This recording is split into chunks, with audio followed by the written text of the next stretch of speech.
இந்த சேனலை தொடர்ந்து நடத்த உதவி செய்ய நினைப்பவர்கள் உதவி செய்யலாம். வணக்கம். பீகார் பாஜக கட்சியிலிருந்து அந்த கட்சியினுடைய மிக முக்கியமான தலைவர்கள் தங்கள் ஆதரவாளர்களோடு கூட்டமாக வெளியேறி கொண்டிருக்கிறார்கள். என்னடா இது, நேத்தைக்கு தான் நிதிஷ்குமார் பாஜக கூட்டணி தலைமையில் முதலமைச்சர் பொறுப்பில் போய் சேர்ந்துக்கிட்டாரு. இதெல்லாம் எடுத்ததுக்கு பிறகு ஏப்பா இப்படிலாம் நடந்துட்டுருக்கு அப்படின்னு ஒரு கேள்வியை நீங்கள் கேட்கலாம். அது ஒரு பக்கம் இருக்கட்டும். இன்னொரு மிக முக்கியமான விஷயம் அப்படிங்கிறது, ராஜினாமா செய்திருக்கக்கூடிய ஒரு நபர், அதாவது கட்சியிலிருந்து முழுமையாக வெளியேறி இருக்கக்கூடிய ஒரு நபர், அவரை நினச்சி மோடியும் அமித்ஷாவும் நடுநடுங்கி போயிருக்கிறார்கள். ஒரு கட்சி இன்னைக்கு இந்தியாவில் ஆட்சி பொறுப்பில் இருக்காங்க, அதிகபட்ச அதிகாரம் இருக்குது. அவ்வளோ பெரிய அதிகாரத்தில் இருக்கும்போது ஒரு நபர் அந்த கட்சியை விட்டு வெளியேறினா ஏன் மோடியும் அமித்ஷாவும் இந்த அளவுக்கு பயப்படணும்? அப்படி யார் அவர்? அவருடைய பெயர் தான் ஆர்கே சிங். இந்த ஆர்கே சிங் யார், எதற்காக மோடியும் அமித்ஷாவும் பயப்படுறாங்க அப்படிங்கிறதுக்கு ஒரு ஃப்ளாஷ்பேக் நீங்கள் தெரிஞ்சுக்கணும். 1989 மண்டல் கமிஷன் இந்தியாவில் அறிமுகப்படுத்தப்பட்டிருந்த நேரம் இல்லையா? இந்தியாவில் இருக்கக்கூடிய இந்து மக்களுக்கு அதிக பயனுள்ள இடஒதுக்கீடு என்கிற விஷயம், இதை எதிர்த்து இதை திசை திருப்புவதற்காக அத்வானியும் இன்றைக்கு இருக்கக்கூடிய நரேந்திர மோடி எல்லாம் ரத யாத்திரை என்கிற பெயரில் பாபர் மசூதியை இடிக்கணுங்கிறதுக்காக அவங்க ஒரு பயணத்தை மேற்கொண்டார்கள்.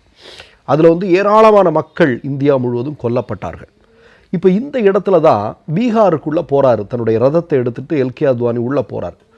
உள்ளே போகும்போது லல்லு பிரசாத் யாதவ் அன்றைக்கு ஆட்சி பொறுப்பில் இருக்கிறார். லல்லு பிரசாத் யாதவ் ஆட்சி பொறுப்பில் இருக்கும்போது அன்றைக்கு எல்கே அத்வானியை நுழைந்ததுமே கைது செய்த நபருடைய பெயர் தான் இந்த ஆர்கே சிங் என்று சொல்லக்கூடிய நபர். அவர் அன்றைக்கு அந்த மாவட்டத்தினுடைய கலெக்டராக வேலை செய்து கொண்டிருந்தவர். சரி, இது ஒன்று. ரெண்டாவது விஷயம் நீங்கள் பார்த்தீங்க அப்படின்னா, யூபிஏ அரசாங்கம் ஆட்சி செய்து கொண்டிருந்த காலத்தில் ஹோம் செக்ரட்டரியாக வேலை செய்து கொண்டிருந்தவர். அப்படின்னா உங்களுக்கு சில விஷயங்களாக நான் சொல்கிறேன். குஜராத் இனப்படுகொலை நடந்தது இல்லையா, அப்போது இவர் ஹோம் செக்ரட்டரியாக இருக்கிறார். அதே மாதிரி ஹரேன் பாண்டியா கொலை வழக்கு உங்களுக்கு நல்லா தெரியும், குஜராத்தில் நடந்தது.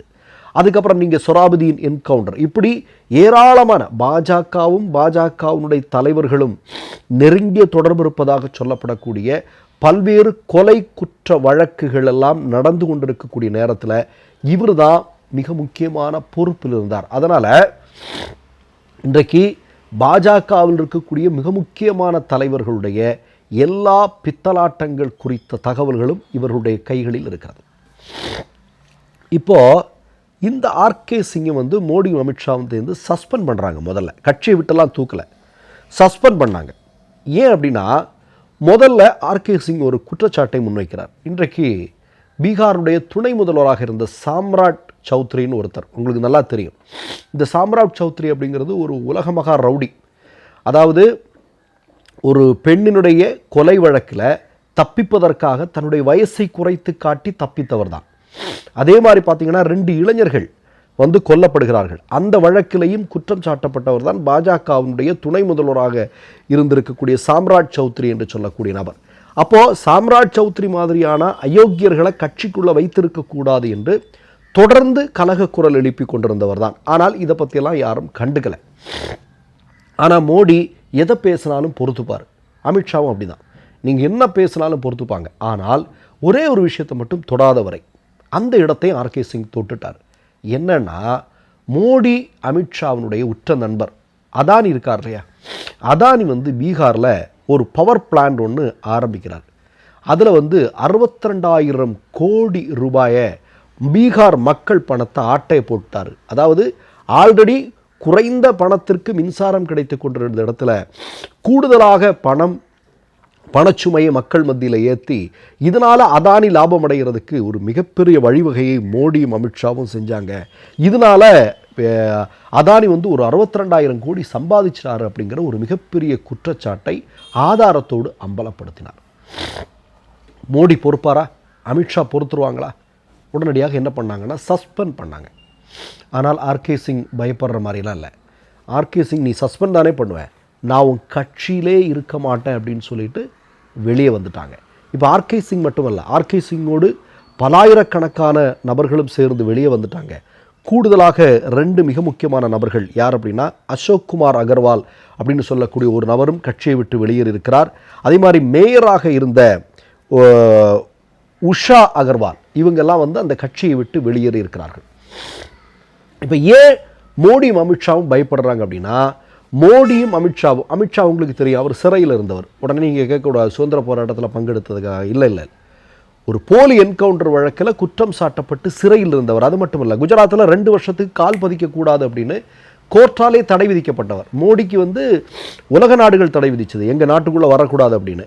அமித்ஷாவிற்கு தன்னுடைய சொந்த மாநிலத்திலேயே 2 வருஷத்துக்கு உள்ளே போகக்கூடாதுன்னு உச்சநீதிமன்றம் தடை விதித்ததெல்லாம் நமக்கு தெரியாது, பழைய வரலாறு.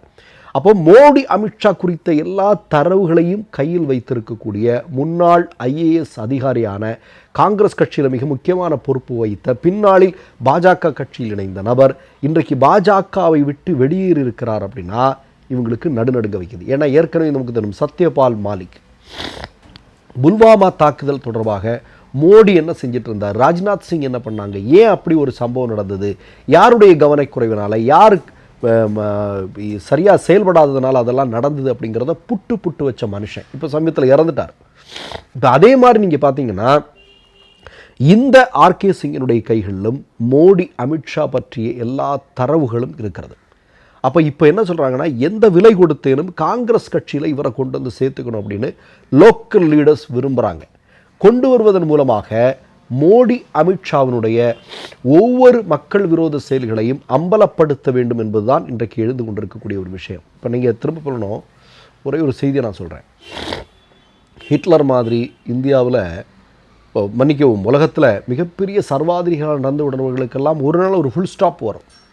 எவ்வளோ வேகமாக போனாலும் ஒரு இடத்துல இடித்து நிற்க தான் வேணும், வேறு வழி இல்லை இல்லையா? உலக வரலாறு நமக்கு கற்பித்து கொண்டிருப்பது அப்படித்தான். பாஜகவிற்கும் அப்படி ஒரு முற்றுப்புள்ளி உண்டு.